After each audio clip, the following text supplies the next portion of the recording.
Et je le dis toujours, moi j'ai un notaire, je voudrais absolument aucun autre.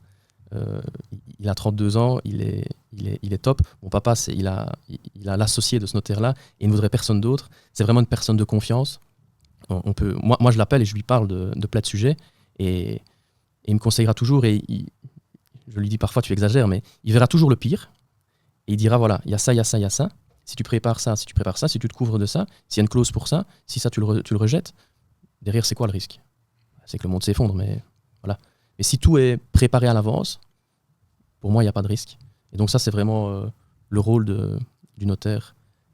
Et voilà, moi je tiens à remercier vivement le mien parce que je pense qu'il nous a beaucoup aidés pour en être là aujourd'hui.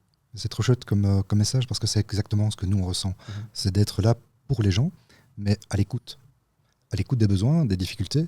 Et énormément de clients m'appellent en me disant écoute, c'est pas pour un acte, je te pose la question, qu'est-ce que tu ferais? J'ai posé la question à mon comptable, lui me conseille ça, qu'est-ce que tu en penses? Et c'est vrai que c'est chouette d'accompagner une famille depuis plusieurs années parce qu'on commence à se connaître, à se sentir.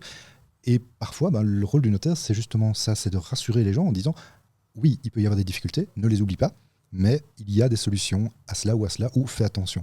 Et la plupart du temps, on n'est pas là pour effectivement avoir un acte qui est généré, c'est parce que nous souhaitons avoir cette relation de confiance et accompagner les personnes parce qu'il y a la société, mais demain tu vas te marier, on devra penser à faire des choses parce qu'il y a la société, tu auras des enfants, on se dira attention, si jamais tu décèdes, qu'est-ce qu'on fait de ta société, qui va la gérer, etc. C'est justement cette connaissance du tout, de toute la composante familiale, mais aussi du patrimoine pour pouvoir organiser le tout au mieux et qu'il y ait le moins d'anicroche possible entre tous ces éléments.